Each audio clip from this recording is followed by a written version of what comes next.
What's up, y'all? It's your boy eBay Predictions in the building, and I'm here gonna be recapping, uh, UFC Fight Island 4, Holm versus Irene Aldana. Pretty good card, man. Undercard really did a good job. Even some of the main card fights were really awesome. Not the best night for me. I think I went 6 for 11 or 5 for 12. I gotta check Topology again, but I think I went for 6 for 11. I might be wrong on that, but yeah. Hey man, some of these people really shocked me, and I have a newfound respect for a lot of some of these cats. So let's hope I do better next week. But we start off the card with Luigi Venderemi versus Jason Arai. I thought Jason Arai was a really good underdog here. I thought he was gonna punish him, and I thought he was gonna knock him out. Luigi was coming off that knockout over Celesky dos Santos, where he got knocked out or whatever, you know. But Luigi, he came in here with a vengeance, and I guess these guys are former welterweights, right? So it's kind of interesting that they're going down a lightweight. But he came here with a vengeance. He knocked him, man. He wanted to win, and he got the win today. And he looked really good with the head kick and stuff like that. So good on him.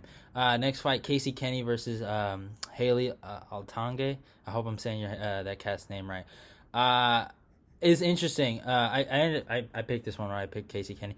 A lot of people were debating about this, man. I seen a lot of people on forums were really like going back and forth about this fight, and I'm like, it's not that, dude. It's not that serious. But a lot of people were thinking Haley Atange was gonna win this fight. I respect him. He's fought some decent competition. Now I know his record doesn't show that, but he did fight Song Yudong. It's like a five. He did lose. It was a 5 round decision fight. So he did fight him. So he's fought some decent competition, and he's fought a top ranked guy in the top 15, I think, in Song Yudong. So he's a decent fighter. I don't think he's a bad fighter. I just don't think he's I don't know. I just and Casey Kenny just looked amazing. Oh my god, he just looked different. Like he looked like he wanted to win, and he was, I think, over aggressive in some scenarios, and he's just getting better and better, man. Like the guy that fought Marab Devilishi, and obviously Haley is a bit of a grappler, and I think a lot of people were debating his what is it called, Mulan, not Mulan. I forgot what they were saying, Mulan wrestling or we're Chinese wrestling or something like that. And at the end of the day, it's not Chinese wrestling in my humble. It's freestyle wrestling, and I think he has great control. But freestyle wrestling, you don't have a lot of control. There's not control is not a big base in freestyle wrestling. It's more about the takedown. So I didn't think he was gonna take Casey Kenny. And Casey Kenny has really good grappling credentials too, and he just looked amazing, man. That kid looked really good in that fight. He just put a beating. He set a pace, and he was very offensive. He never stopped being offensive. So good on him. Next fight, Luma looked Boomy versus Julio Frey. Luma, she impressed me today. I thought the fight was a lot closer than what people gave it credit to, but I ended up picking Julio Frey. I just thought Angela Hill just was really able to bully her too much, and Julio Frey, she could have done a lot of better things in the fight. Obviously, I don't want to say she gave the fight to Luma Boomy, but there's certain things she could have done. Even that third round, you saw the takedowns. I'm like, why did she not go for takedowns earlier? But it is what it is. Takedowns are hard to hit sometimes. You get you can get really tired from going for takedowns. You see some people got the gas tank for it, and some others just don't. It's just that simple. There's no like method or science to it. It's just like that. But Luma just looked really good in the clinch. She looked really good in her world. I just don't know if she'll be good in MMA. I just don't know. But hey, good on her. She's been doing Muay Thai since she was like really like 5 or 6 or something. I seen this like picture of her when she was like super young in some Muay Thai gear. I'm like, oh my god, this girl's a little savage. Next fight, a banger fight: Jordan Williams versus Nusrata and Imamov, or what, I forgot. I remember how to say his name, Imamov, right? I don't know. This was a fucking banger, y'all. This was a fucking banger. Jordan Williams gained a lot of my respect today. I did not think this kid was good. I still don't think he's great. I don't think he's like a world beater, but man, this kid's fucking tough, man. This kid is tough, and he's here to fight. And I like guys like that, man. I really do, man. That kid, I could tell he was gassed, and he still was going forward. I love that in somebody, man. Like that takes so much. That takes a lot of heart. because you don't have to necessarily go forward. It's not a goddamn requirement. But he is going forward, and he's going for that finish. And you could tell, like, his arms probably felt like goddamn 50-pound weights. You know, he was having a hard time, like, picking them up. He was so gassed. But Imov, the wrestling, the clinch work. Interesting, I know a lot of people are complaining about the ref separating the clinch. And to be honest, it's like that in wrestling. You'd be surprised. Or even if you look at some BJJ tournaments, it's kind of like that too. In some no-gi tournaments, if you're not like maintaining position, or you're not trying to transition to another position or a more dominant position, if they think you're stalling, then they'll take you off. Yeah, there's something called passivity rules, and I think a lot of people are so used to seeing stalling in MMA, they think, oh, what are these guys doing? Why are they so? I didn't have a problem with it at all. It happened to me in wrestling, folk style wrestling. It pisses you off if you're the competitor. I'll say that. If you feel like, because you're trying to low key take a break, you are, and you want to and you put a lot of work into that, and then they tell you to get off, but you got to be active. So I don't have a problem with it. I don't, and it makes the fights more entertaining. I truly believe that. I know some people are gonna fucking hate on me for that, but I think I think they need to do more of this. Make it fair. If you're, I honestly do believe you got to make it fair. So, great fight from these two. Next fight, Charles Jourdain versus Joshua Calvillo. Great fight. This ended up being a draw. I didn't have a problem with that. Joshua really impressed me in that first round, man. He showed knocked down Charles Jourdain. So I was really impressed. Charles Jourdain obviously had another 2 good rounds, and he just looks, oh my god. That kid's a scrapper, man. He likes to put a beating on people, bro. He likes to put a beating on people. So, good on him. Good fight. Don't have a problem with the decision necessarily. Kind of wish I would get some points on it, though, but it doesn't matter. Next fight, Carlos Condit versus Court McGee. Condit, you proved me wrong. Good on you, my brother. I'm happy for you. Kind of sad. I picked Court McGee. I ain't gonna lie. I picked Court McGee. I thought the wrestling, and he's a wrestler, but he I don't know if he didn't see the opportunities. I don't know why he didn't go for takedowns. I'm not gonna ask that question because I just don't know. I know some people are. I'm not even gonna talk about it, but there's some speculation on why he didn't go. You can look for it on Twitter. You'll find it, but I don't think that's true. If you ever do find it. I think Court McGee just didn't see the opportunities, and I think that was an honest performance from him. And I think they just thought they were going to outwork Carlos Condit. And that like Neil Magny did that, but Neil added some clinch work. You can't just I don't. It's not a I wouldn't say it's a garbage game plan, but it's like, because he did have success, but then he got dropped. And then he started looking silly, and then kind of just started feeling himself, and then he just the flow of the fight went. But the first round, I thought Court McGee was doing really good until he got dropped. I might have gave him that first round, but kind of dropped him. And dude, the way kind of looked at him after he dropped him, he took his mouthpiece, just staring him down like, yeah, I dropped you, motherfucker. Like, I was like, yo, that dude's a demon. But good on Condit. Him versus Matt Brown, that's the fight. How old is Condit though?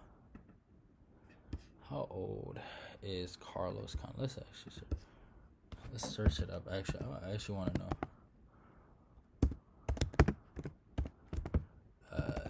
Age.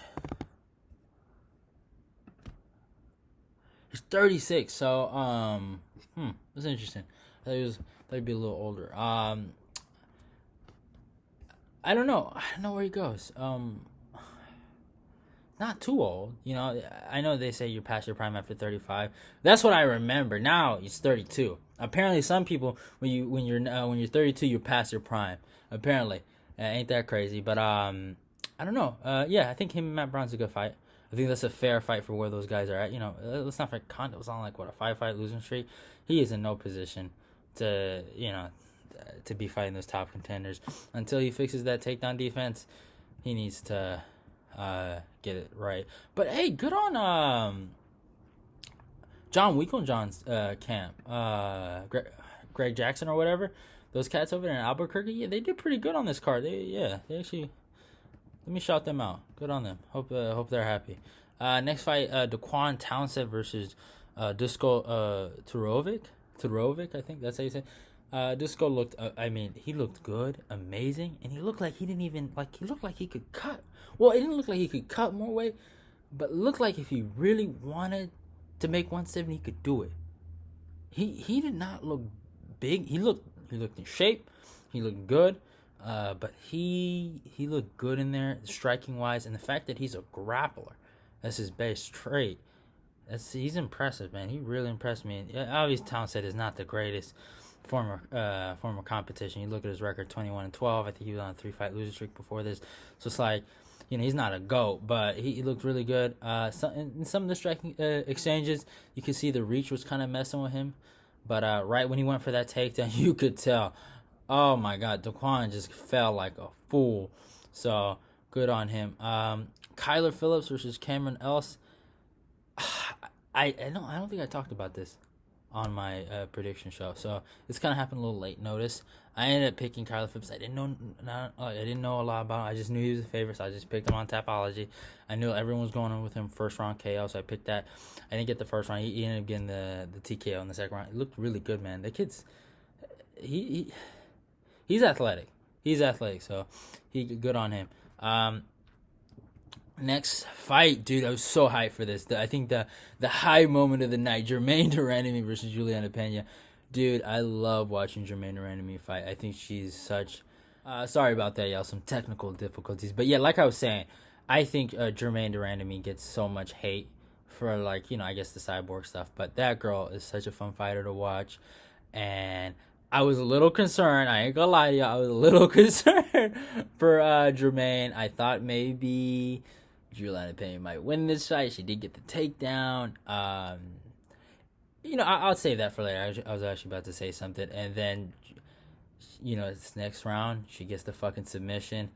I was so fucking amped. I was like, yo, what the fuck? Yo, she just submitted Juliana Pena. This is a step back for Pena. Yes, she is losing to a girl that is a former champ and has lost to the reigning 135 champ twice. So it's like, what do you do, girl? I think she can beat girls, but, her striking looks so weird.